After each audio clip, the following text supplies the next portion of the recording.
Let me ask you a blunt question. I had Stanley Kulichev of Aave on the show in 21, and he's obviously built something amazing. Aave's been super successful, but it's how you can lend, assets via smart contract in a decentralized fashion. The dream of the Ethereum that became a reality kind of in DeFi summer of 2020. When am I going to be able to do that on Bitcoin? When do you think I can go in, plug in my Bitcoin, lock it in, get some yield?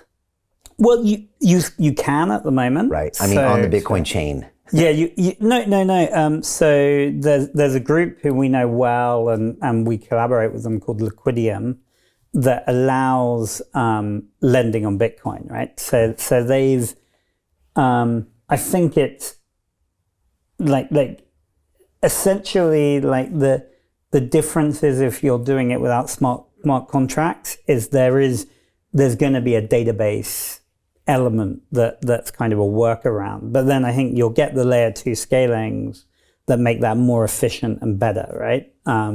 But you are actually able to do some lending on Bitcoin right now. Aave scale, hopefully next 6 months, 1 year. If we think of I think we're in BitFi, we're heading into BitFi summer at the moment. Okay. And I think you'll have Aave scale lending. I wouldn't be surprised if you have billions of dollars of lending by the end of this year on Bitcoin. In a robust way, because one thing when people complained about the bear market and they complained about the FTXs and the Lunas, a lot of people reminded them that DeFi never broke. Like DeFi didn't break. And when Celsius took your money, Celsius did not take your money from the DeFi protocols because that was all locked up in smart contracts. So this new DeFi on Bitcoin, will it be robust? I think obviously there will be learnings, right? So I think it's the early days of stress testing the system, and hopefully people have learned the lessons. Someone pointed out to me that on one of the centralized exchanges, you can now earn a 50% yield on stable coins. So sadly, I think some of the lessons haven't been learned from that period, but I think the 50. Okay. Yeah.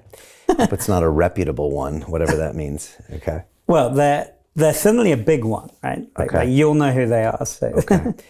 All right. So we have to keep an eye out. Yeah, I think sadly, in the nature of crypto is people don't learn the lessons they perhaps should do. But I'm pretty sure that you'll get proper early DeFi on Bitcoin this year. Okay.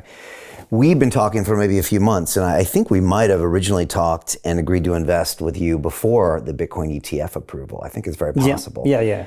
Now that's been approved. In your mind, how does that change the ecosystem? I mean, we've now seen billions and billions of dollars pouring into these Bitcoin ETFs. Some days it's 14 times the amount of supply being mined every single day.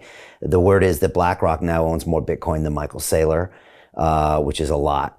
And that's probably going to continue. How does that change your business, the future of what you're building?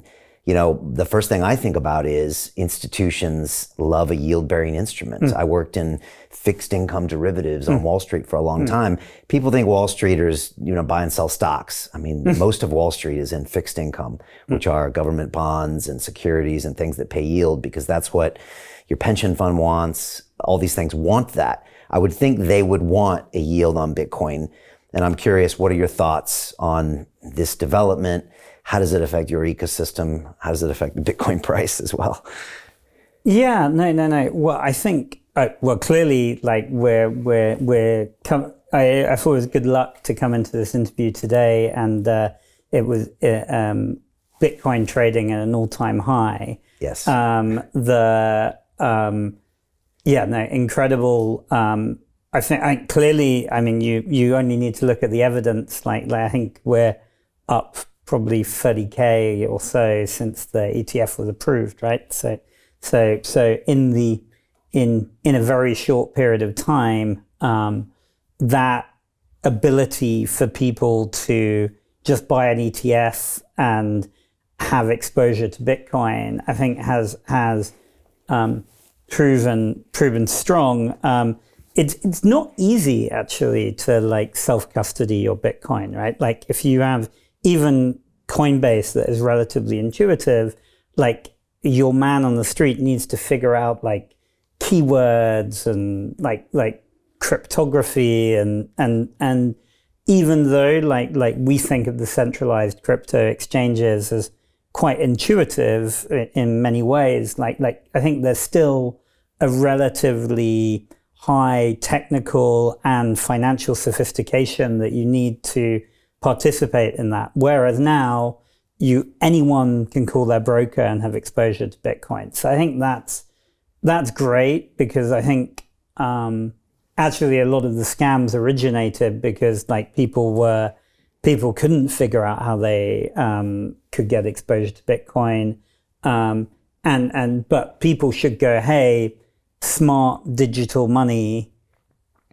I want some of that, and be able to have your Bitcoin ETF.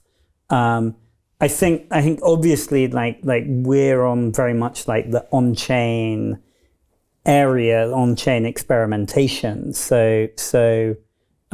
But like you say, I think what we've seen in all of crypto is kind of institutional style investment vehicles have suddenly driven forward innovation in different ways, right? Because they come in and will really fund use cases at scale. And I think if it's just the crypto hardcore, that's great. And one of the great things about crypto, I think, is it's been like a petri dish of experimentation without Wall Street and without institutions, and it's got to a certain scale.